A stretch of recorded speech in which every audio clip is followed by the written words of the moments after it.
All right, citizens of the Reject Nation, we just got done watching Blue Beetle, where George Lopez broke into a stand-up comedy special for 2 hours to tell us why Batman is a fascist. That's right. It's a one-man show. It's a dissertation, in fact. Open my eyes. I had no idea. Go home and burn all my DC memorabilia. Go woke and your brain expands. This is usually the idea, but don't quote me on that. No. You hear it in the context of the movie, the kind of character he is. Like, he's always saying, like, that's the guy character saying stuff like that about anybody who comes into this conversation. Look at that BS out of the way right now. Leave a like on this video, that'd be very much appreciated. Now, before we go into things, Reject Nation, for those who know me well, know I love graphic novels and know I've always wanted to write a graphic novel myself, which is why when we were asked to shout out the codex, I was intrigued. I specifically asked to get familiar with the comic before shouting them out, and I am literally at the halfway point here, and I can confidently tell you this is an awesome, unique tale. This isn't your typical post-apocalyptic narrative. It masterfully blends action, horror, fantasy, western, and sci-fi, and probably some other genre that I'm not even thinking of right now. Best way to put it is imagine a world that interweaves Cold War era apprehensions with futuristic innovations and mythic beasts. The heroes are incredibly diverse, from a determined deserter and a 400-year-old mutant with a tech-savvy bionic dog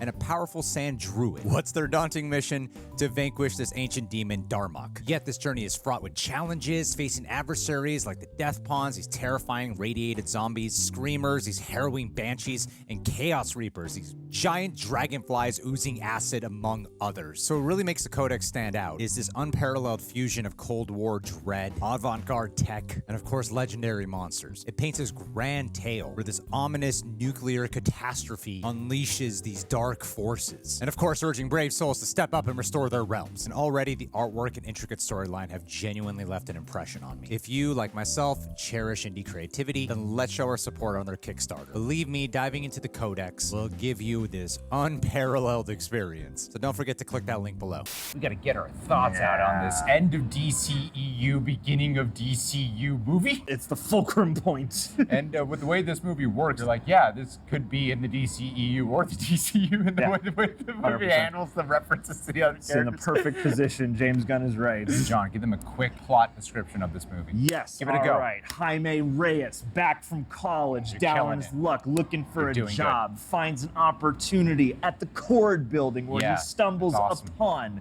the doing it. Scarab, the artifact that Oh my gosh, unleashes you're the Blue nailing it. Beetle powers. He takes it I'm home. seeing the movie all and over then it again. chooses him. He gets the powers, but then, oh no, what? I'm enjoying Susan it. Sarandon's character, she's trying to exact her own special tech that hinges on the people Blue Beetle understand powers. this, yeah. And and then she's gonna come after him. That ruined your flow. You I'm sorry. helped my flow so much. I think I helped. Thank you for that. I appreciate you willing to endure. I could not have handled it if the roles were reversed. My Act 1 experience of this movie, a lot of Act 1 is not very strong. It took me a while to kind of understand what this movie was really going for. Even kind of just feeling the crowd where they weren't even really reacting to a lot of the jokes that were being thrown out there and stuff. It's not all bad in Act 1. Like when you're meeting the characters, there are some charms to be had, especially, I think instantly with the family dynamic of the Reyes family, that right away just clicks. It's really, really strong. But there's other aspects with the way the pacing was being done and a lot of the comedy and the exposition, things that were going through that immediately started having me go, this sort of feels like if someone was like, hey, they made a Blue Beetle movie in 2000, you ever watch it? And that's what they put on the theater for me. But I kept going, let's just wait for when the actual Blue Beetle shit starts going down. Sure.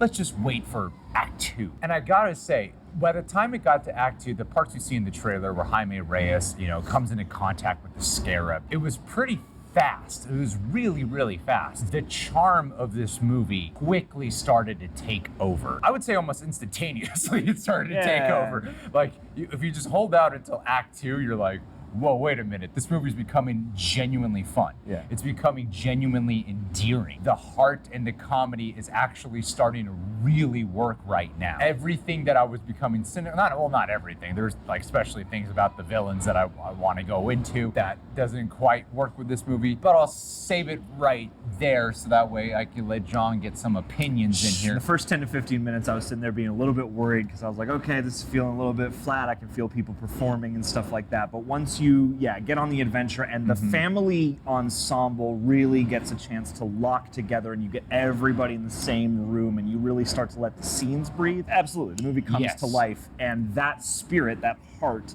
is present throughout the whole rest of the movie for the moments that are like surprisingly interesting, as well as the moments that are like, oh, that's pretty familiar too. Rest you guys assured right now, it's way better than the Flash movie. It's like it's one movie. It's crazy. like one movie that has character in it. The character grows. There were a couple of times where the emotional swells actually got to me. I was really enjoying it. There's times here where this movie has these nostalgic elements that do feel like a genuine 80s sci-fi movie, at times a 90s sci-fi movie, obviously a 2000s movie. And It's a playlist. It's a playlist of earlier films. There were times where, it's been a while since we've seen just a pure origin film. Sometimes to a fault, though. It feels like a Marvel Phase 1 film. Some of the best parts of a Marvel Phase 1 film and some of the weakest parts of a Marvel Phase 1 film as well. Everything that it was going for, that the director was aiming for, and then with the cast, like the chemistry with the family dynamic, like the Reyes family doesn't just feel like an afterthought. I could imagine the interviews where you hear them saying like, yeah, Jaime's the main character, but the Reyes family, it's like the emotional core to it. And sometimes you hear shit like that and it just sounds like fluff. It sounds like, maybe that was the intent, but it gets lost in the weeds. All the people who all bought to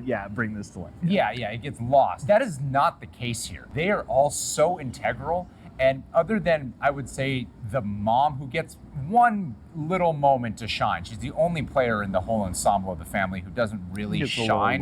But the rest of the family, I mean, the dad, the sister, who at first I thought was annoying, but then I really grew to like her as well. Abuela, Grandma, Milagros. She was amazing. She was the standout of the family. Absolutely. And Uncle Rudy. George Lopez, again, Act 1 George Lopez, kind of annoying. But then by the time he's really funny. You're really helpful. He's really funny, and he's really embodying this character now. He does a great job. Well, the thing that surprised me so much is that, yes, it is certainly about Jaime Reyes, but the ensemble of the family is much more present than I expected, to the point where there are times where you're spending time with just them. As, Jaime is in different states of peril and whatnot. So, like, it really is like a family ensemble movie. And Jaime Reyes, it really feels like, hey, you know Miguel from Cobra Kai? Let's put him in here. What if he had his whole family, right? And he never had a white mentor? Doesn't it feel like that? No, it definitely feels like a stone's throw like from they really Cobra just Kai. pulled him out from there. Yeah. But he's good, though. He's really good. He is. And it's a fun movie because you kind of get to watch him sort of grow into the role, because it's like we've watched him grow on Cobra Kai. That's a streaming, but I'll call it TV show. Yeah. So then this, starts out feeling a little bit like a TV movie. It feels a little made for TV. Grows into feeling like an actual movie. And his performance, I think, grows to suit that. You see, the difference with this kind of movie is that the charm of it and the things that work really work, to the point that the faults of this film, the cons, which we will go into, they're, they come and go. The faults come and go. It's not like the faults just dissipate after Act 1 and then it just is great from there. It can be a bit bumpy in certain moments of the movie, but the things that work just so, for at least for me, and I feel like for the audience, you could feel the audience getting won over by the experience as well. It just overtakes it. It's like a Marvel Phase 1 movie with Latino backdrop interlaced throughout the entire experience. If we did Miss Marvel during Phase 1, it would feel kind of like this. Because, too, I mean, the cultural element is very strong. It's very strong. It's very present. And Nor do they turn to the camera to be like, Mexico! But yeah, like there's, I mean... It feels natural. Yeah, like the personality just shines. It feels like you're being invited into, a home filled with customs that, as a white guy I might not be familiar with, but you feel very welcome, and it feels like, it's not stopping to hold your hand, it's kind of throwing you into the rhythm of everything, but I think that's good. It brings everything to life, and it really makes for some great, again, I keep using the word ensemble, but some great scenes where they let the actors really breathe and interact with each other. The ensemble is so important to this film. Now, let's talk about like the Blue Beetle power set itself. I like the Blue Beetle power set. It's kind of like, have you guys seen Jackie Chan's The Tuxedo? It's kind of like that, but more negotiation and cooperation. More customization. Yeah, like requests can be made. Yeah. And it's like if Karen in Spider-Man No Way Home was like a little bit more assertive. It's a bit of Tuxedo meets Karen from the Spider-Man suit meets symbiote Venom, Sure. Eddie Brock. Yeah, Right? yeah. It's all those amalgamations into one. The powers look cool. My favorite parts of the fighting were when you could tell that they were using CGI to enhance practical stunt work. Sure. Practical fight scenes. Sure. Because this movie does have third act syndrome of crazy amounts of CGI Yes. are happening, and it's not super effective because it does have the typical third act syndrome of that. I don't want to make it a bash fest at the Flash, but it's not to the point of the Flash, which that third act I actually liked. I'm on record for saying that I actually liked that third act. I know a lot of people have that complaint, but it has more Marvel Phase 1 type of effect where characters of similar effect. It's a lot of CGI. Yeah. But there is a lot of fun to be had with the power set. I did find myself, though, craving more personality from the Scarab.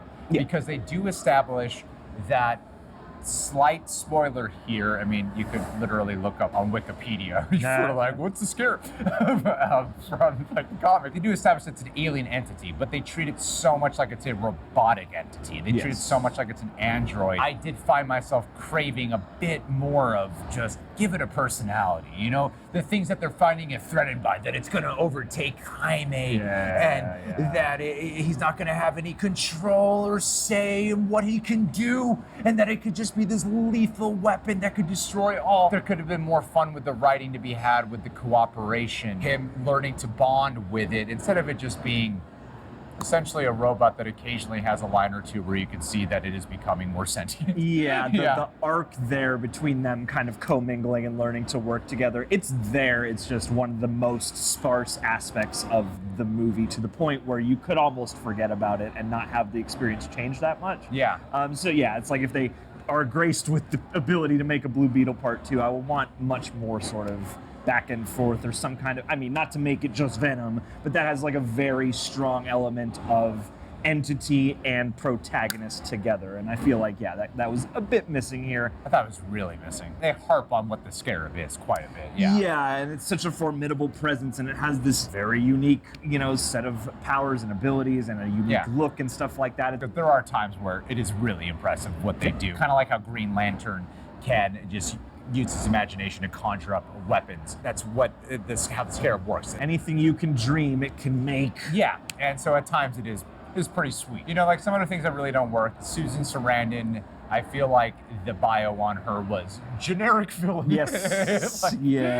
She's there. Just be as cold and extremely apathetic to anyone's emotions in any regard. Like there's every corporate villain in every one of these. Just study all of those and don't get too crazy with it, all right? Yeah, it's really... Stay in the pocket. It is not written well. I thought the villains overall were written weak. Carapax, there was something intriguing about Carapax. He's craving the indestructible Iron Man in this movie, I think his character name in the comics is the indestructible man. The performer there, forgive me for not knowing the actor's name, you could tell that he was aiming to bring depth to the performance the entire time. So he brought a level of intrigue whenever he wasn't like robotic mask. Just through the body language, you're like, I feel like there's something deeper here he's going for, but the writing and the treatment of his character is not really servicing it. It's very requisite, yeah. And then way late into the movie, they decide to go, here's his character.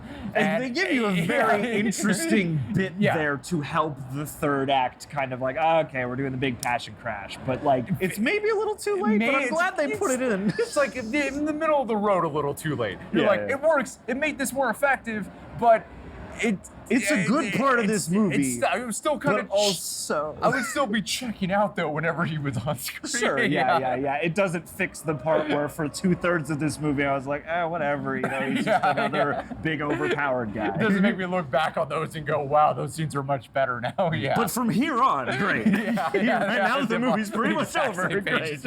It's not exactly entirely original. No, I can't say that. It's not entirely original. In fact, it's actually a really predictable movie by every stretch. Even the post-credit scene. A lot of stuff that reminds you of Spider-Man. Even the post-credit scene. I turned to John like halfway through. I was like, I bet you this is what the post-credit scene is going to be. It was exactly what the post-credit scene was. So I'm not even diving into what the topic is of it because I don't want to possibly give away what might happen in this film. Because Henry Cavill shows up. Yeah, Henry Cavill shows up. He's like, he's on Batfleck's I've heard a lot about you. I will say that another character too that I'll end off with just because we're at the end of the review. Jenny Kord. Yes. She's another character who I felt like the actress brought a lot to it. Actress really elevated that role. Yeah, because 99% of her character is just her telling us her backstory and lamenting her Just pains. reminding us that she's the good one. She's the in good the one in the Kord Kord family, yeah. who's remaining right now. She Yeah. just pretty much shows up to give her. In fact, there's one scene where she's like, "I really talk about this," and she's crying. I'm Yeah. like, "This is all you've talked about." The I know, entire this is movie. your whole character. Is your backstory and who your father is and all these things. Yeah. The thing is that I guess the part that can sound like apprehensive in the way in the tenor of my voice is because I feel like saying the words fun and charming are often a cop-out when it comes to this genre when it can be a weak film. What they pitched us on the trailers, this movie did and more. So yeah, I got exactly what I wanted. Color me impressed with certain key moments of this film. The way they had the whole character ensemble here was just so refreshing. It was one of the most refreshing elements was like, oh wow, look, the actual family around our central character is truly crucial to the whole experience, and they really do shine. They elevate the film, and so I recommend the movie. I do. I recommend it. Go watch it. I hope it gets a sequel because I feel like a sequel would just leave us with a more refined, more polished version of this. Yeah, and I would be very excited to see Xolo Maridueña as Jaime Reyes, interacting with a potential future Teen Titans team or something like Yeah, I that. He think it'd seems be like a great introduction to that idea if that's what they want to do, and I hope that this does well because the things that it does get right, it really gets right with a lot of care and a lot of aplomb, and it makes up for me for the stuff that is like rote or that is pretty predictable or flat or whatever else. Well, guys, those are our thoughts on Blue Beetle. It's a recommendation from John and I. What do you think? Do you want to see Blue Beetle carry on to the DC universe? Leave your thoughts down below. We'll talk with you guys soon. Thank you so much for being here.